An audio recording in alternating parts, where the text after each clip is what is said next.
I say? Uh, Why is standing over there? You don't have it. What? This.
I'm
so sorry. Huh? I'm sweating just because it's humid. Yes. Sentimental? So, do you have water? Be sensitive. Do you have water? Water. I'm ready for it. If they have water, then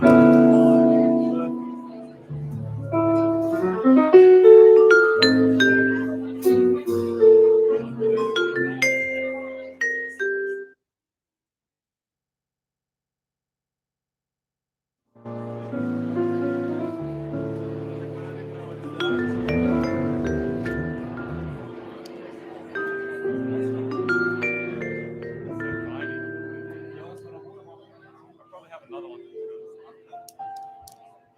I'll have the other one. I'll take the other one. What are you guys doing?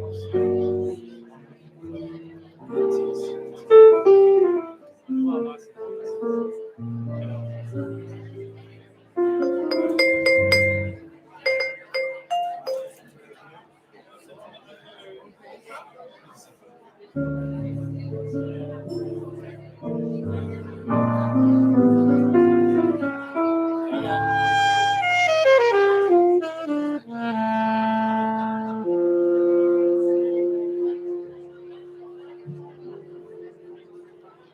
Yeah, do you think?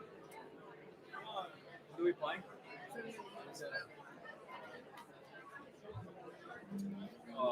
Rushes. Yeah, rushes, yeah.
Afternoon, everyone.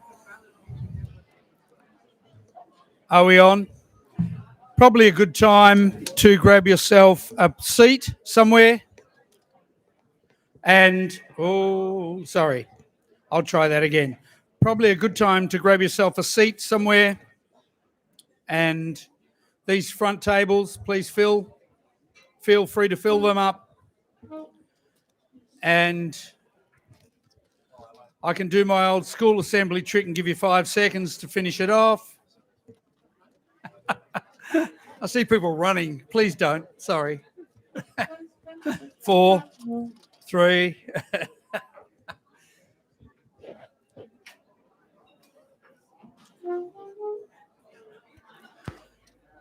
Some people grabbing a drink. Good idea. They're going to need it if I speak. And while you're settling down, which you are doing, aren't you? We will just give, they'll be back again a couple of times, but just a quick hand for the Mount Lawley Jazz Band.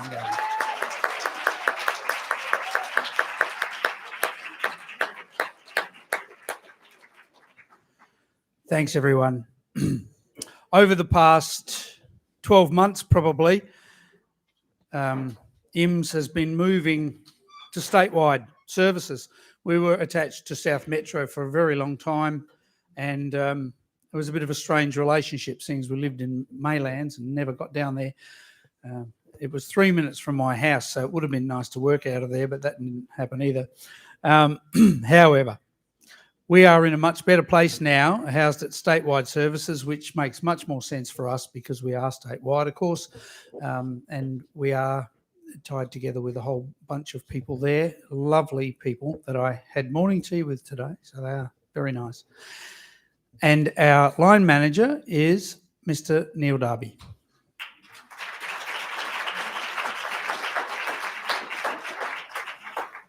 Great.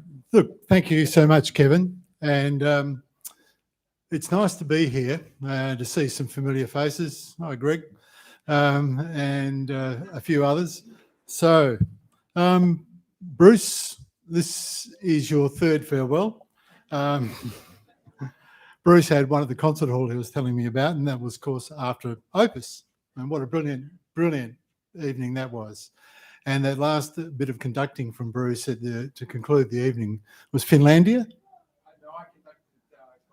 Yeah, I was just testing, and it was beautiful. But it was an outstanding piece of conducting, and it took me back to my childhood when I was learning brass a long time ago. And I worked with some great conductors at Perth Mod and other combined bands at the time, and orchestras. But Bruce, that was an energetic performance, but it was articulate and it was beautiful. So well done.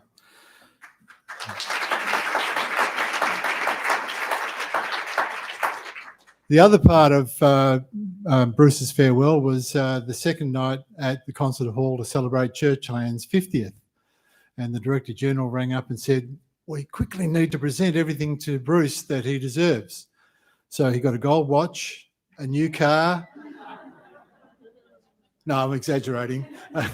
But he did get some things presented to him by the DG. So that was a good dress rehearsal for today, because I'm going to represent them, because I think whilst they're small tokens of appreciation, they do symbolise many years of wonderful service from Bruce and by Bruce. And it's concluded at IMS, which has become part of statewide services.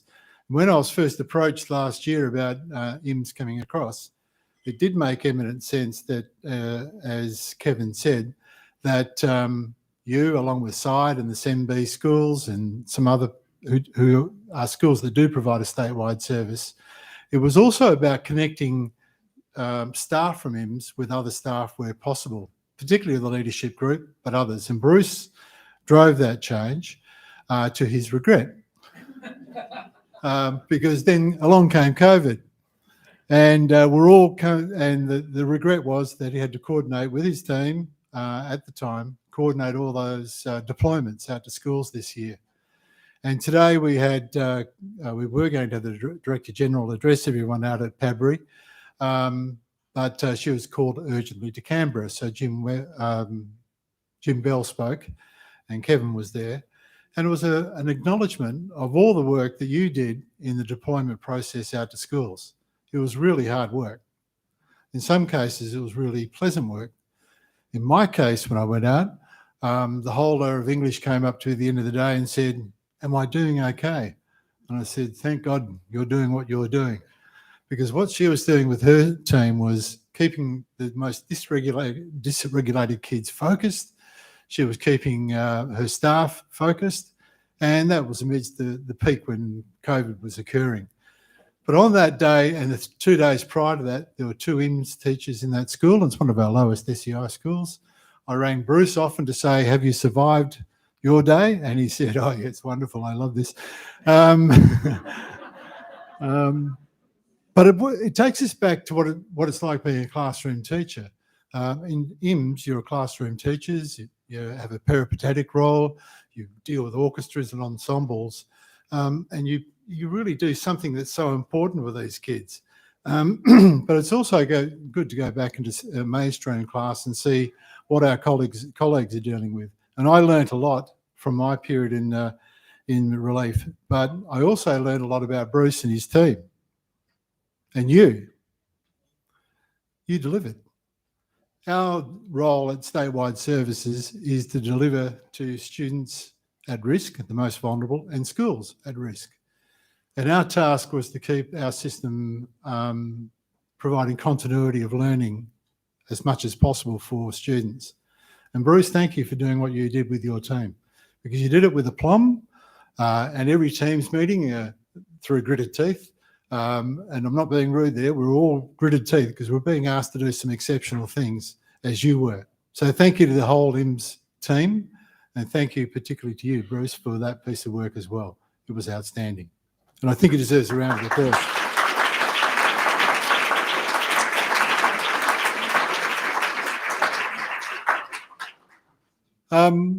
And being brass, and I tried to think of some orchestral piece or something very special that I could relate to Bruce about.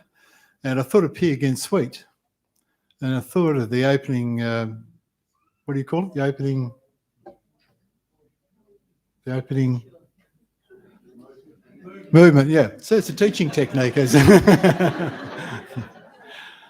And Morning Mood, it's a flute, the flute takes us through the whole piece, but it is a beautiful piece in every dimension. It's even featured in lots of TV ads.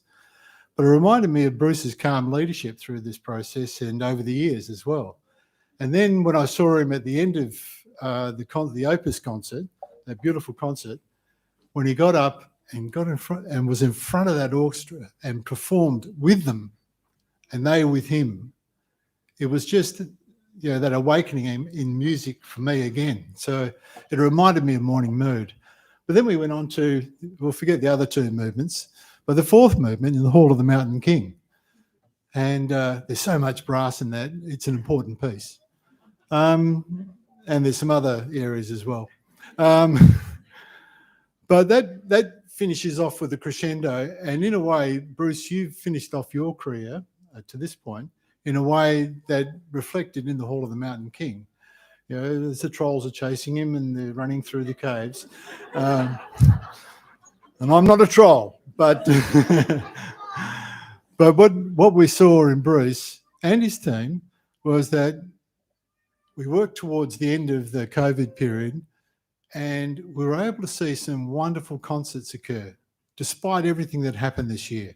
All the disruption, all the pain, all the sickness, all the relief and all those sort of things, because Bruce and you and your colleagues worked to ensure that our students will still have that opportunity, whether it be in orchestras or ensembles, and as individuals too.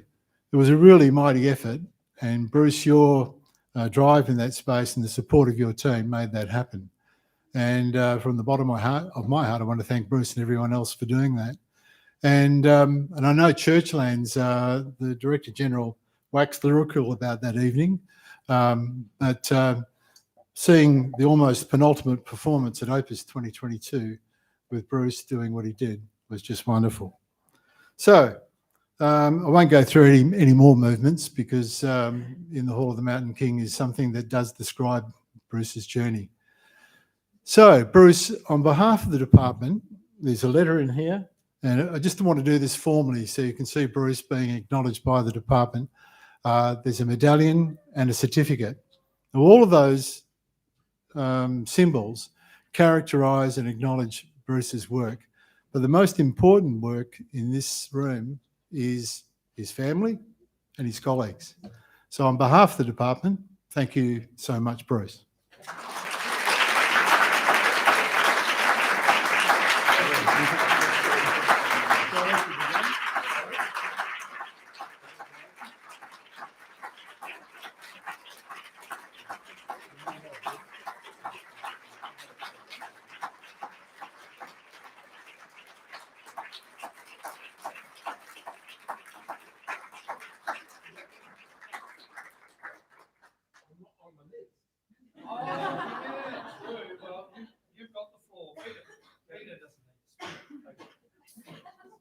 Is now okay, Kevin? Yes. Is now fine. Thank you very much, Neil. That was just lovely, and I'd like to pass my acknowledgement to everyone in here and those who aren't here who played a significant role over the first part of this year.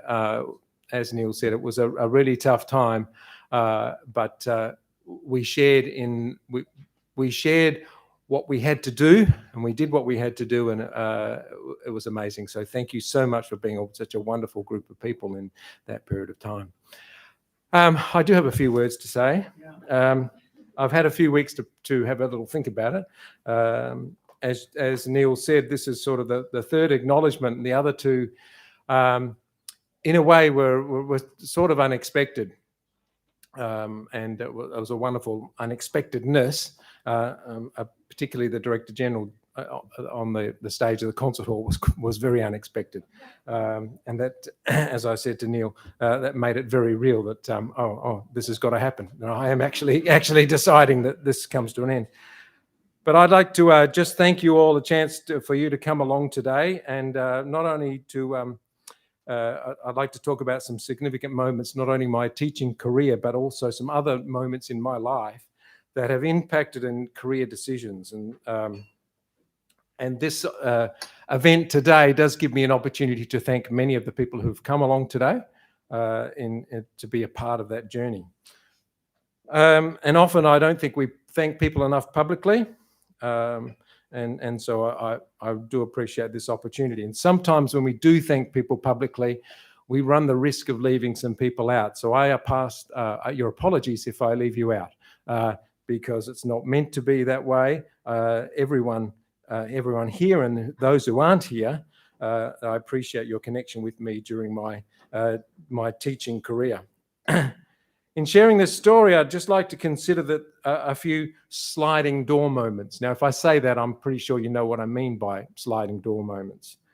Those moments, those pivotal moments in your lives where decisions are made either by yourself or by others that really do impact on the career or the path or your relationships that you take through your life. I hope you don't mind me indulging as I turn the clock back to the mid-60s. A fair way back, as we know. But, and I know sometimes memories are inaccurate and perhaps I'm embellishing a little bit, maybe, I don't know. But I'm sure as a young 6 or 7-year-old, I was at a local shopping centre somewhere, and it could have been Neil playing in the band. But I recall a band playing, and I was mesmerised so much by that music that I did turn to my mother and said, I want to be like that person out the front, because I thought that person out the front was fantastic. And I was really taken by the music. And without my parents taking that on and giving me an opportunity, I wouldn't be here today. So the first sliding door moment is that opportunity where my parents, with no music in their life, sought out and found out there were some things happening around our neighbourhood where there was a band master, as we called them back then, who came along and travelled from home to home to actually teach people. And some of you in the brass band world would know Mr. Norm Snow, who came around to our house and would give us lessons on how to play the cornet. And I was the age of 8 back then when I first started. Told my parents they need to go and buy a book, and this Arbon's book. All right, so it's about that big and that thick, and that's the one book that would keep you going forever. And quite rightly so, I still have it at home. So 1968, I have this book that if I could play it now would be extremely incredible. It's the one that you need, and you don't need any other particular book. So I battled my way with that, and I then joined the band, which was a wonderful experience. And I know many of you will say, and I'm pretty sure you agree with me, that ensemble experience is a huge motivator why kids keep going. So the band rehearsed up here at the Maylands Town Hall, and so we'd come along here each once a week, and the junior band would usually practice underneath in the dungeon down the bottom, and Norm would have his little office right next to it, and sometimes you go in for a private lesson, and the lesson was in a little room off where the band rehearsed, and there was this like a globe, like a naked globe, as if you're in an interrogation room, and you're sweating on playing all the right notes. It was a great experience. The band was a National Youth Brass Band, which is a really interesting term, considering that that's a term used for the finest band in the UK, the National Youth Brass Bands of Scotland, National Youth Brass Band of New Zealand, and this was our own little band here that practiced up here in Maylands. The senior band, not all of them were that young actually, around then.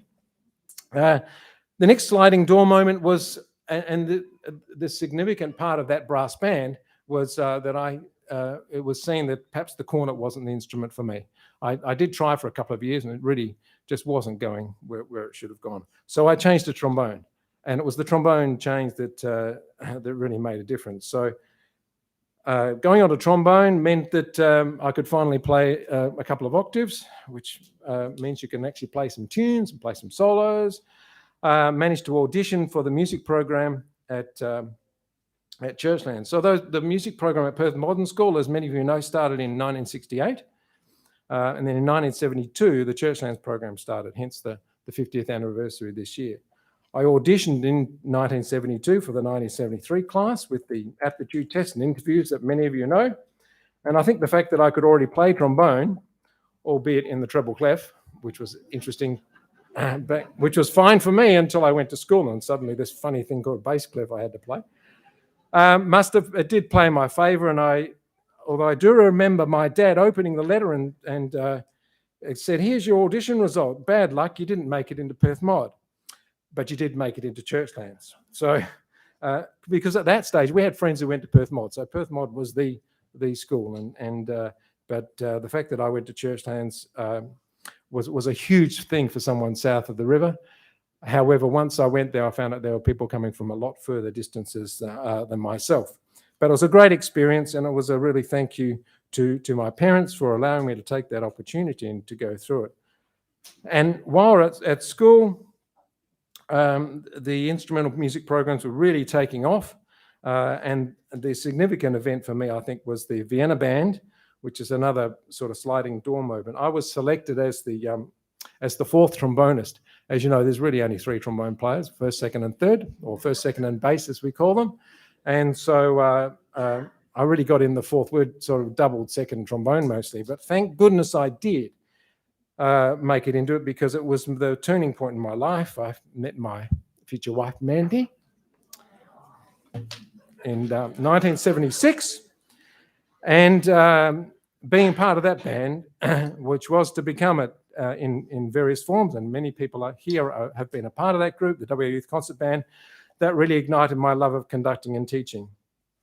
So it was a part of that group that I really thought, well, this is what I want to do for the rest of my life. So as a career, I went to national music camps as well and really got involved in orchestral music, and I played with the Australian Youth Orchestra from 1980 to 83. And it was during that time that I met Dr. Jeff Lowe, who's here somewhere or other. And I really thank Jeff for those days going back a long time ago, and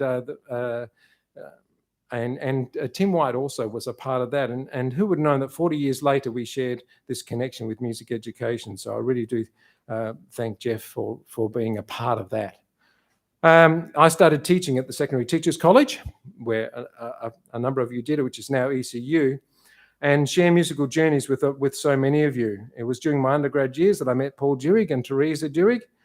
And of course, now we share grandchildren, which is wonderful. And it's been lovely to have those opportunities. My first appointment was at Perth Modern School. That came, I guess, another sliding door moment, because I was actually offered a job in Canberra to go and teach at a high school in Canberra. But I really wanted to stay. I have a girlfriend to stay with. So in 1982, I became a classroom teacher. As we know, Perth Modern School is a special music school where they had a great program. And back in those days, there was a general music program for years 8 to 10. And being the new kid on the block, I had all the general music classes. So that was a challenge in various things. It was here that I learned valuable classroom management skills and survival skills. And the first years of teaching, as those of you who've just had your first years of teaching will know, that it is tough, but there's also some great memories. Now, I didn't have much to do with the year 12s, but I do recall a lovely Celia Christmas, a part of that class. And Celia has been a part of the musical journey and all of the Christmases, actually, and for myself and for my children as well. So it's been wonderful to have that connection over many years too. After Mod came 10 years at Hollywood High School, and this was an opportunity given to me by the music consultant at that particular time, Roy Rimmer. It's not the way it's done these days, but back then it was sort of you there, you there, you there. It was during that time that I flagged the ideas of perhaps I'm teaching classroom music, and I was the only teacher at the school. And it's a great school. Could I teach the brass as well?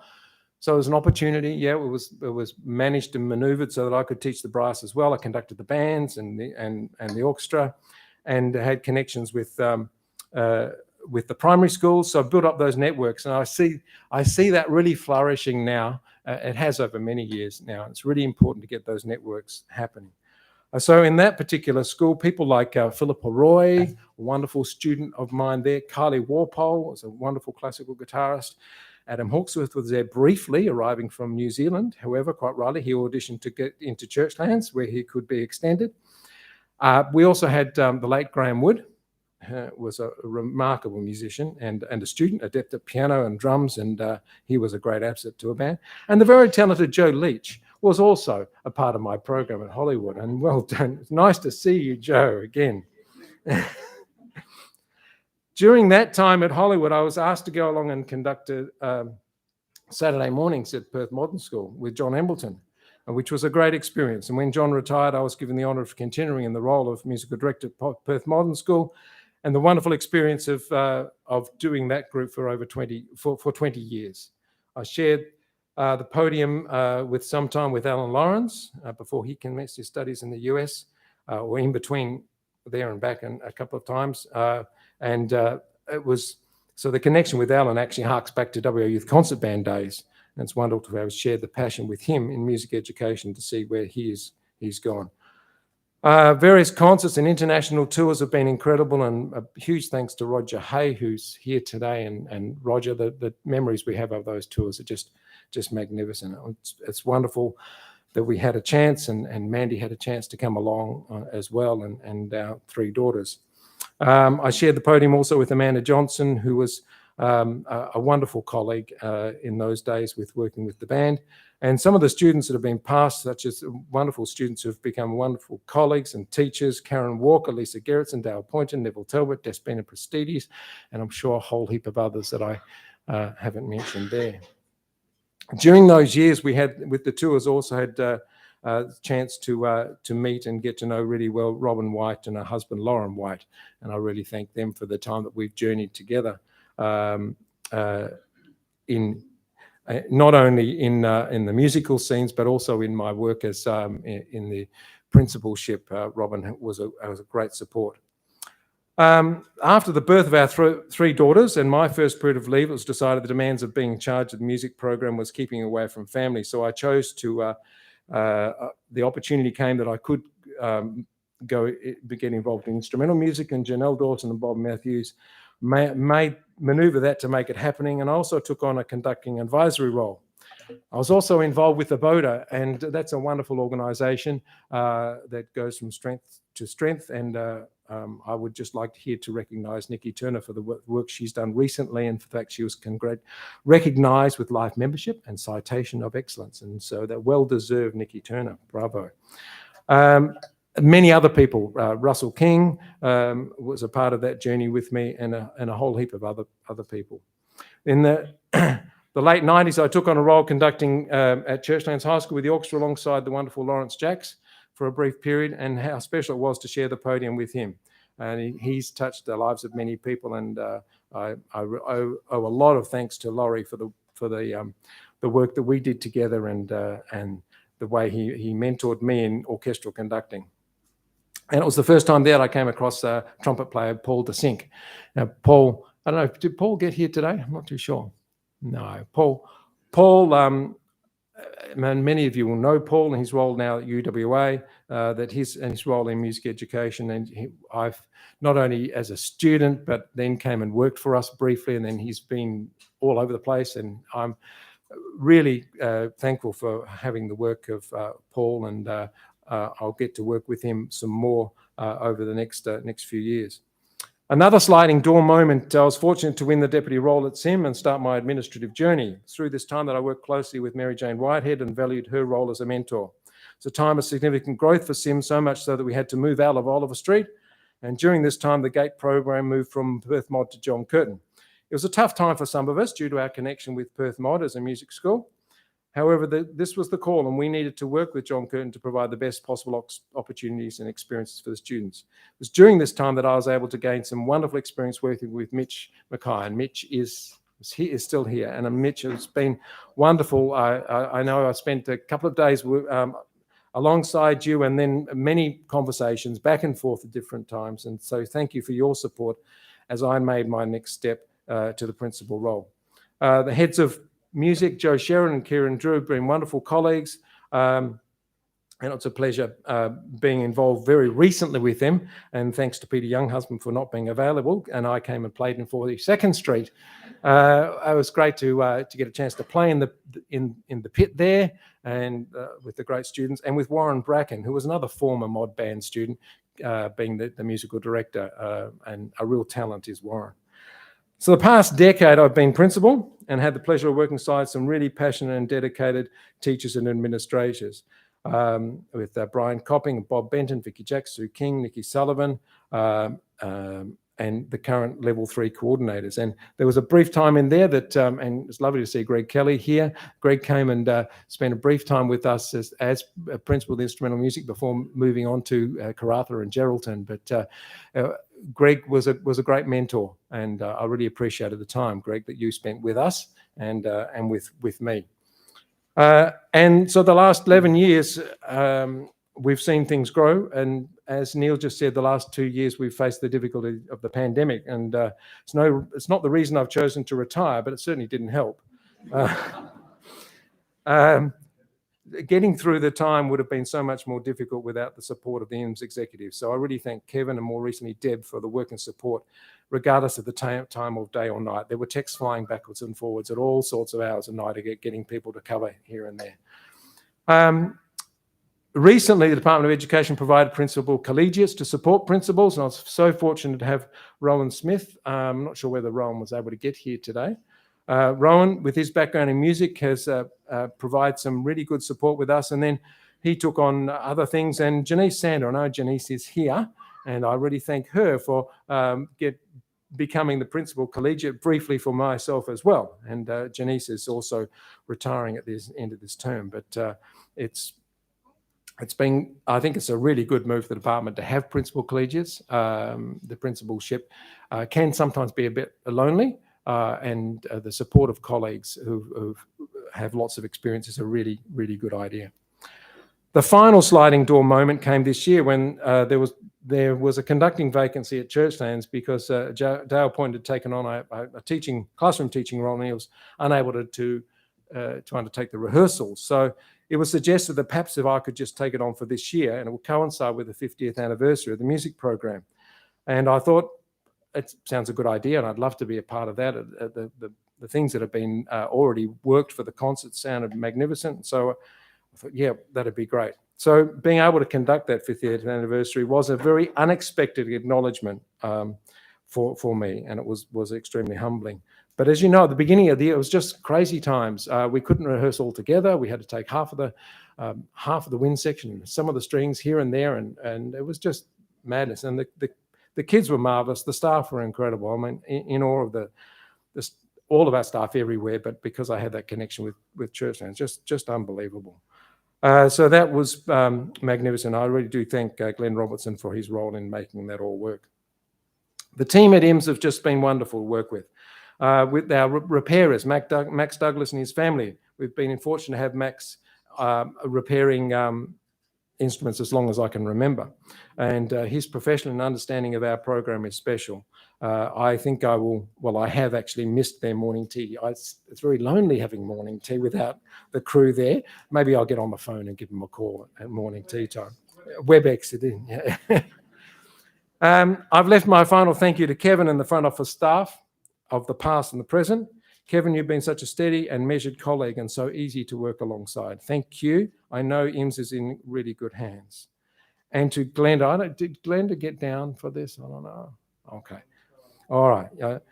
I know you'll pass this back to her, but Glenda's the rock, and I know that anyone had a question, doesn't know what to say, we said, please ask Glenda, because she knows everything. So if I was saying this to Glenda, I'd say when she chooses to retire, and I know it's not that far away, but I don't think the executive team will want her to leave. They will have a big job to replace her. Actually, I think they'll chain her down. I think they'll stop her from doing that. Not me though, I'm unchained, I'm gone. So I'm onwards, and I do still want to stay involved in music. I mean, it's your life, it's what you do. So I'm really looking forward to playing a lot more trombone. I'm still conducting various things involving perhaps doing a little bit of teaching here and there, volunteering and doing various things. I noticed an email came out about more volunteers for festivals, so I might just have to put my hand up to do that at some stage. Thank you one and all, everyone, for the team. Thank you, Neil. Thank you. It's been such a pleasure. It's been wonderful.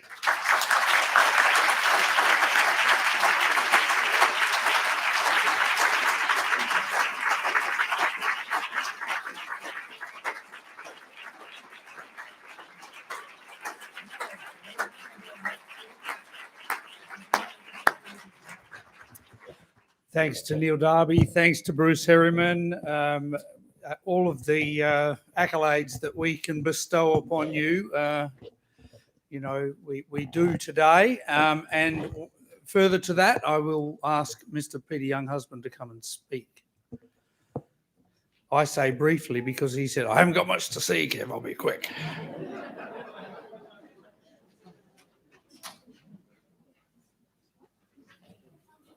Afternoon, Bruce and everybody. I think that's what's called being royally stitched up. As you can see, I was next on the list, and I was going to tell you all sorts of things about Bruce, and he just gazumped me by barging in front of me, telling you all about himself, so I've got nothing left. However, what I did gain was a little bit of extra knowledge listening to your speech, so I've got a few other things I can talk about now. Bruce mentioned the National Youth Brass Band of Maylands, and yes, I was also in the National Youth Brass Band as well, but it wasn't Maylands, of course. That was in Great Britain. The fact that he started on the cornet, I started on the cornet too, and was about as good as you were.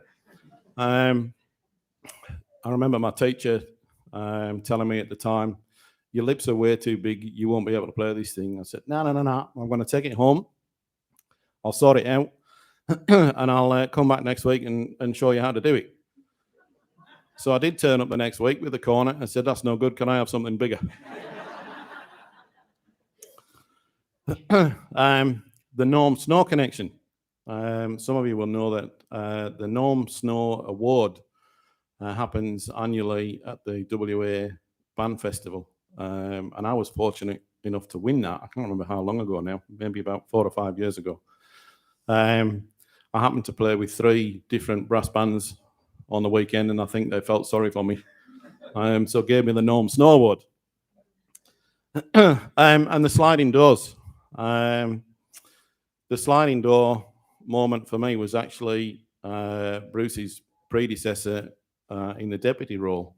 And for those who don't know my story, I basically got on a plane in Manchester one day and I got off in Karratha, thanks to Bob Matthews.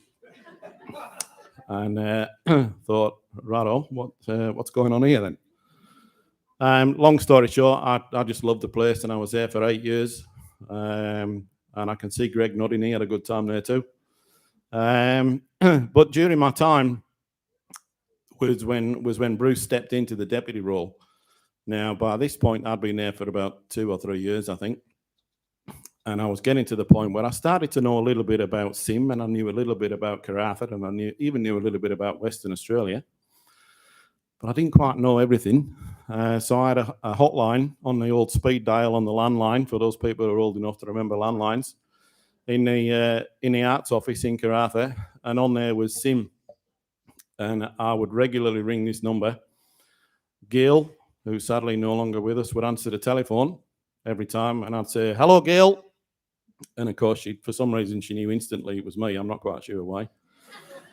And she said, "Oh, you're looking for Bruce?" I said, "Yes, that's right, Gail, yeah. Just a second, I'll see if he's free."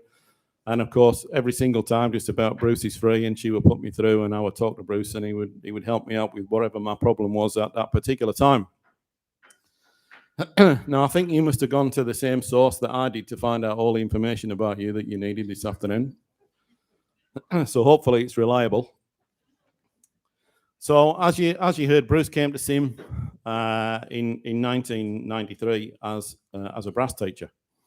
He later took on the role as in conducting support, but he was still a brass teacher. 2001 was the year that he moved into the deputy principal chair, but he was still a brass teacher. He became principal in 2011, and he was still, I think, until last year, he was still a brass teacher. Now, I'm not talking about the high-level kids at Churchins or Maud or John Curtin or wherever. I'm talking about kids who we've all had and we've all got, who aren't too good at doing their practice, and they're not too good at progressing, and they may not be the A student, they may not even be the C student. Bruce still had one of those until last year. He was always a brass teacher. He's now retiring, but guess what? He will be coming back as a relief teacher.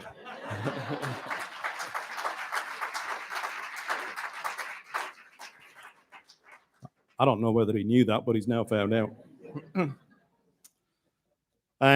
Bruce, I know that I can speak on behalf of not only the current team of brass staff, but there's many people who have gone before us who can only say thanks to you for the way that you've supported us, not only in the role as principal and deputy, but as a teacher and basically being one of us and part of our team. Interestingly, Bruce mentioned one of the ex-students that he recently came across, and I'm going to use the line that was actually used at the time to close today. There's goodness knows how many people, not only around Perth or Western Australia, but even further, whose lives have been impacted by Bruce, whether they were taught brass by him or they played in one of his bands, or they've been involved outside of school. It'd be countless people.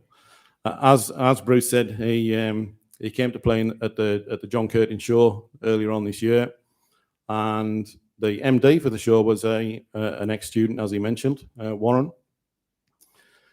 The band for the show was a mix of a couple of teachers and generally students from the school. Warren knew that Bruce was coming to fill in for me, and he did tell me at the time that he was just absolutely in awe of the fact that Bruce was going to be there because he was his ex-teacher at band practice. and just had the best time. But when Bruce walked in, Warren introduced Bruce to the students. This man is one of the most important, inspiring, but downright good blokes. This is Bruce Herriman.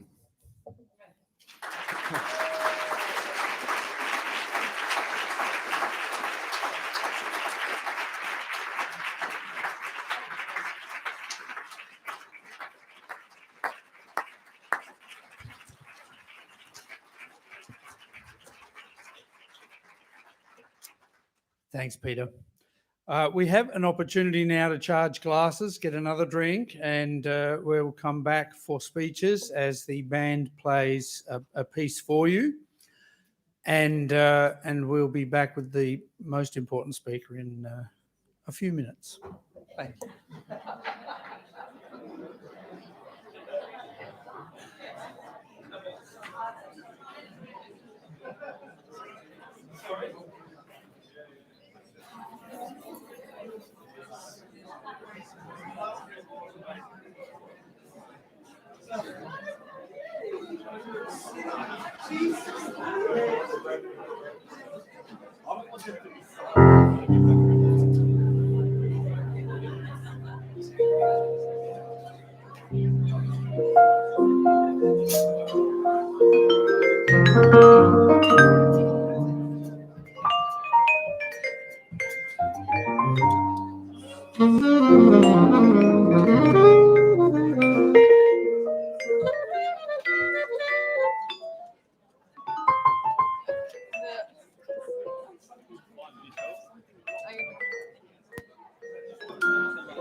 Thanks again, everyone. Good chance to charge up. If you could find a seat one more time. Just a couple more speakers before we finish.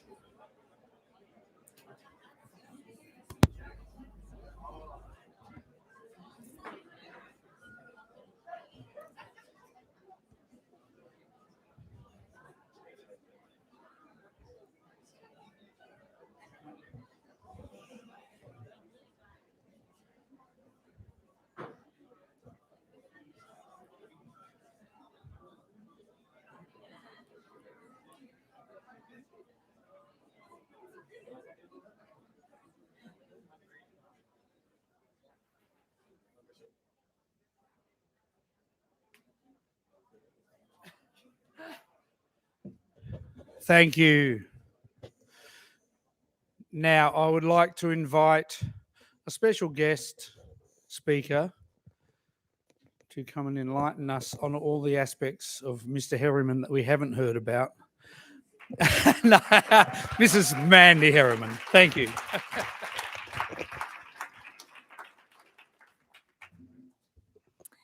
You'll be very relieved to know that I'm not going to give you a 3,000-word speech today. But I did want to talk about my man. I think I wanted to let you know that I think that my boy, my Bruce, is probably the most authentic person on the planet. What you see is what you get.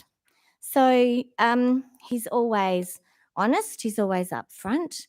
What you see as his compassion and his leadership of collegiality and cooperation and consultation is him to the core.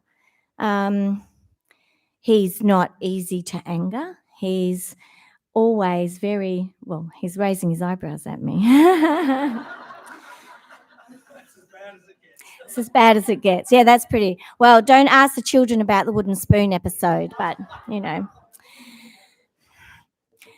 that's a tale to tell. But he literally, what you see is what you get. He is, in my books, he's a very fine leader. I've worked with many leaders, and the way I know that Bruce operates, he is probably the finest leader I know in all my work environments, nursing and teaching, because of his investment in you as his staff, not just invested in providing you with the best working environments that he can, but also in facilitating the best outcomes for students as well. He is passionately dedicated and committed to quality music education for students, and stands tall in that arena. Again, you could ask my children about the number of times they've been asked, "Are you Bruce Herriman's daughter or son?" And how many times I've been asked, "Are you Bruce Herriman's wife?" Actually, I was asked the other day if I was his daughter, which I thought was pretty awesome. So I'll take that one. He does stand tall in the arena of music education, not just here in WA, but nationally and internationally, with his connections with conductors and music educators in other parts of the world. What I wanted to say to you this evening is to thank you for your support and for being here to acknowledge Bruce for the person that he is, because I think he's pretty spectacular. And it's really affirming for us as his family also to see how much you admire and respect him for all the work that he's done and for the person that he is.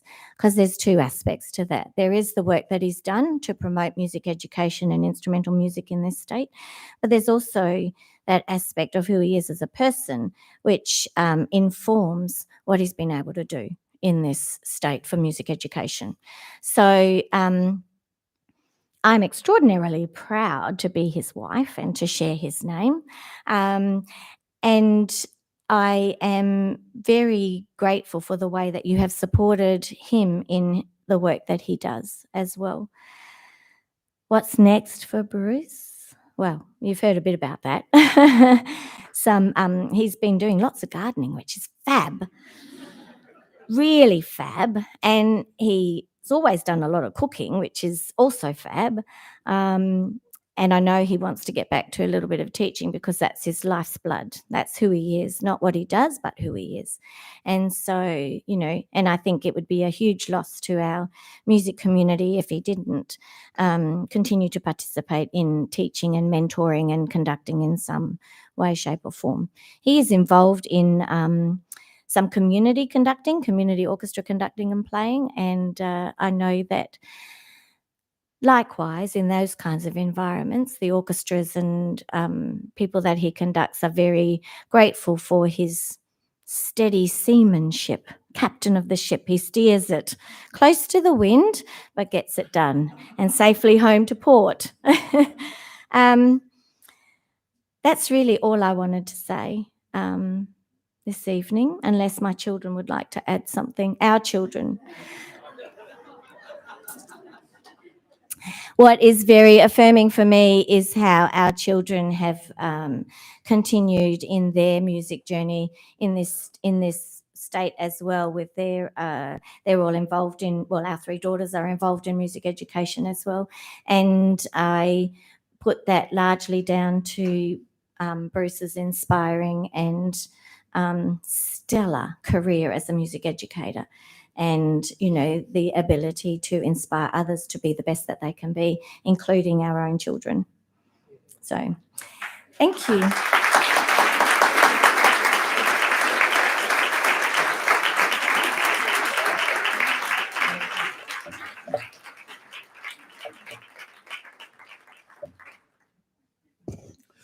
Thanks, Mandy. I think you might have a little bit to do with it as well, but we'll go with the plan.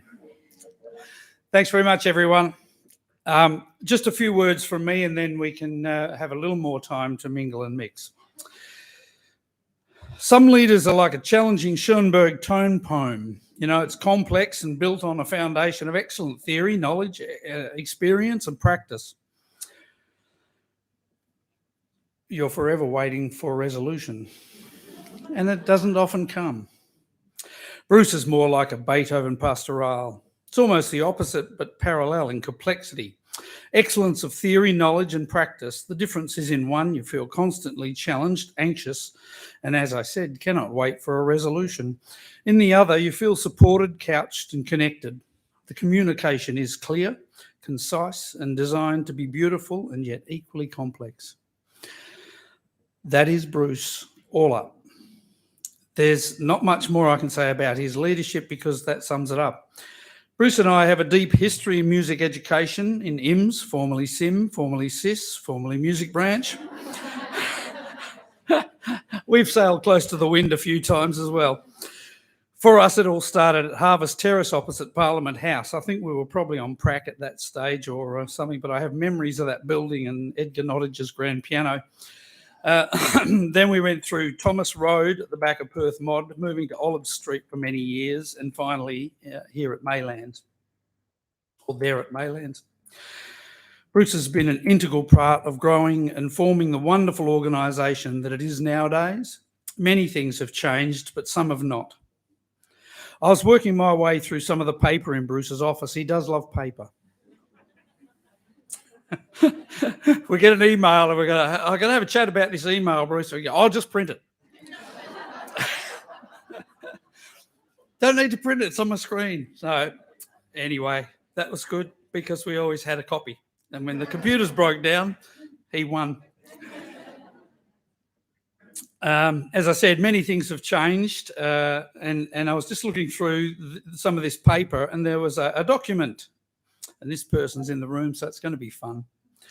It was called The 100 Most Asked Questions by IMS Teachers. It was written by our good friend Wendy Armstrong. Wendy's in there. And Betty as well. Okay, there you go. When Wendy Armstrong, if you take her first initial and her surname is Warmstrong, and that is her all over. And Betty, thank you. When she was a young teacher, probably assisting grads, a mark of how Bruce, a young teacher, probably assisting grads, a mark of how Bruce finds people the most important asset of all is that he values things they bring to him and highly values them. This paper must have been written, it was on a typewriter. I think I had the same font typewriter back in 70 something. And Bruce had it on the top shelf. There it was sitting there because it was important. And it's still sitting there. I'm not going to get rid of it. I might frame it. Anyway, I thought I'd just enlighten you with a few of these things off the list that Bruce found important. My phone stops jumping around. I should have printed it. This is...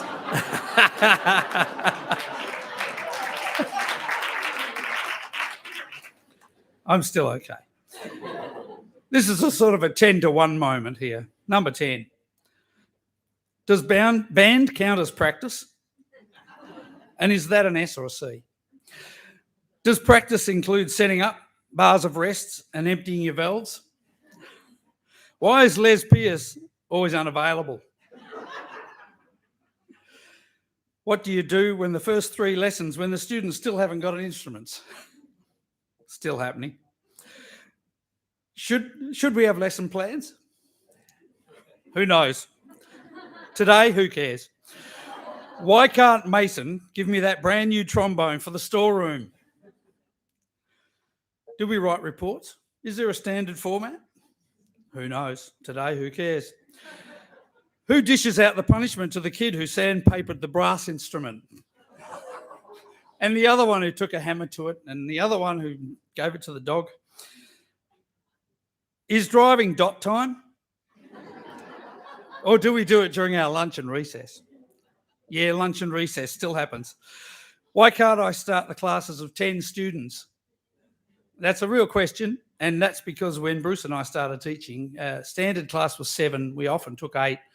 Sometimes we were convinced to take 9, and I had 10 a lot. The more kids you had in that starting class, the more kids you ended up with in your high school. Your job was safe. And number one, why do people hold conversations in the staff room while you're trying to teach? Thanks, Wendy. Thanks, Betty. Good memories there.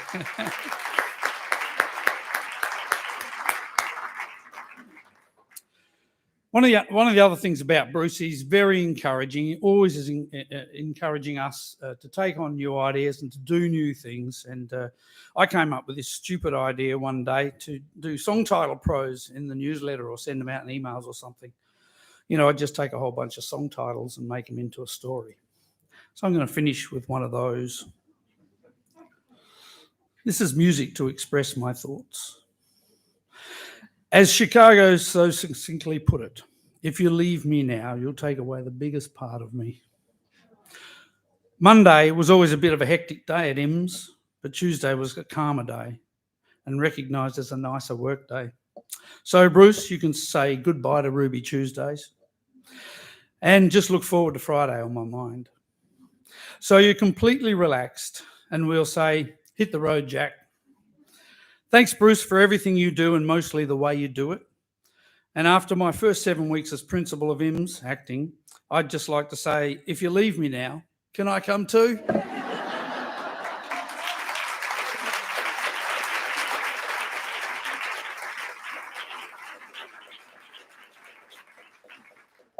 I would have liked to have walked off, but we have the band again. Yes, please, Dijon.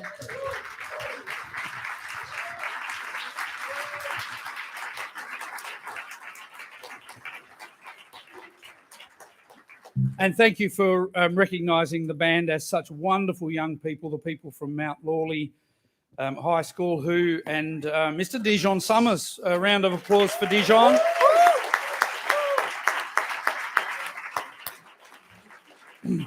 And please take our thanks also to Michelle De Rosario, head of music or music teacher in charge or whatever her title is, because she makes all this magic happen as well. These people also, I was organising music for the Principals Conference, which happened a few weeks ago, and put out an email to a few schools, and Michelle De Rosario back within 10 minutes. Yes, Kev, we'd love to play, and off they came, and they come up to the breakfast. The kids are there at 6:45 a.m. to play from 7:30 or whatever it is, ungodly hour in the morning. And they do it and they love it and they are fantastic. So one more round of applause for the group.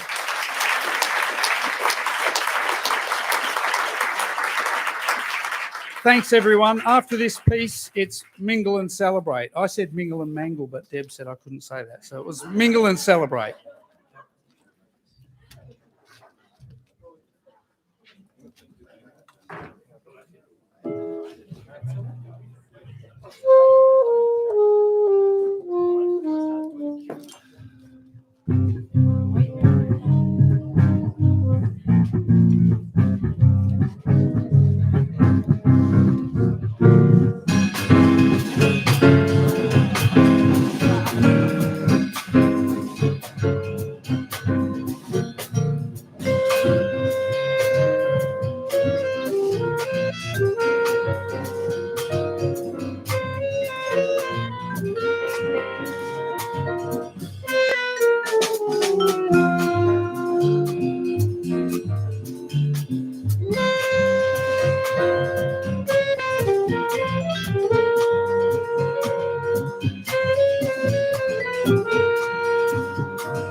What were you doing at the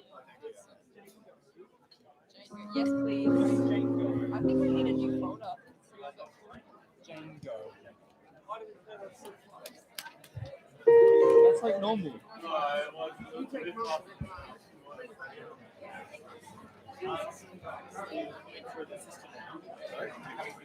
Oh,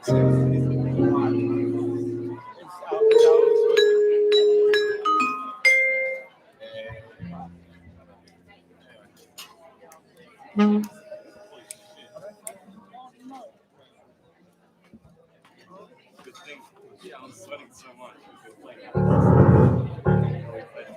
Luckily, I have sticks. Oh my god. How did I flip that? This is so bad.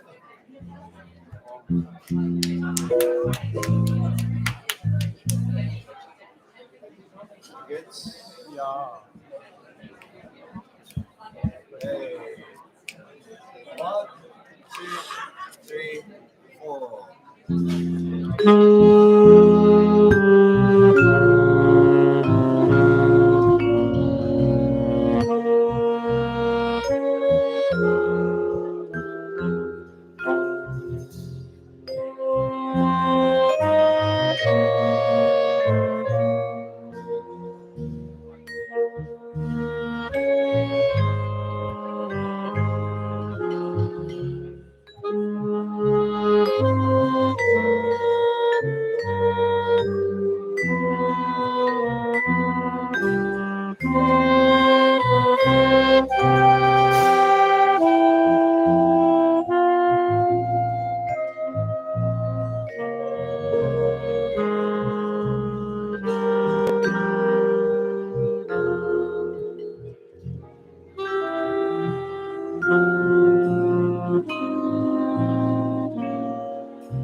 I basically memorized it. Nothing's gonna happen.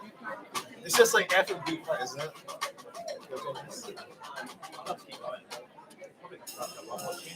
Yeah. What do you reckon?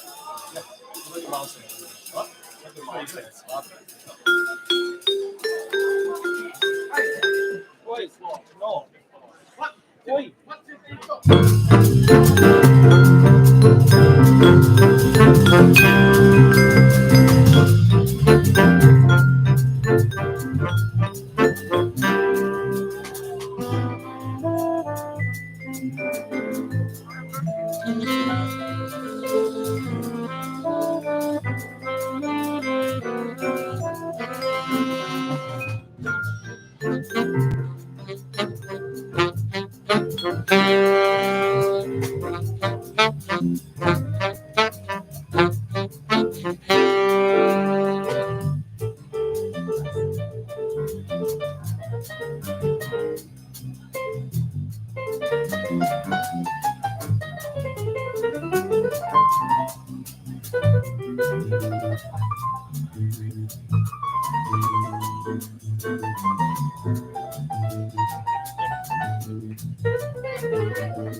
What is that again?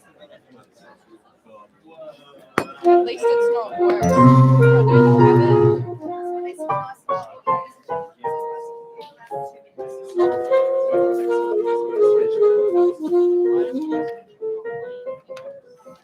I'm actually sweating.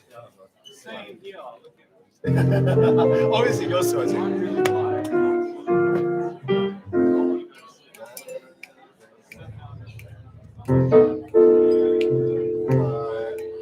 really actually get up right now. Yeah, I got it.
I did not hear that. He was like, head, head.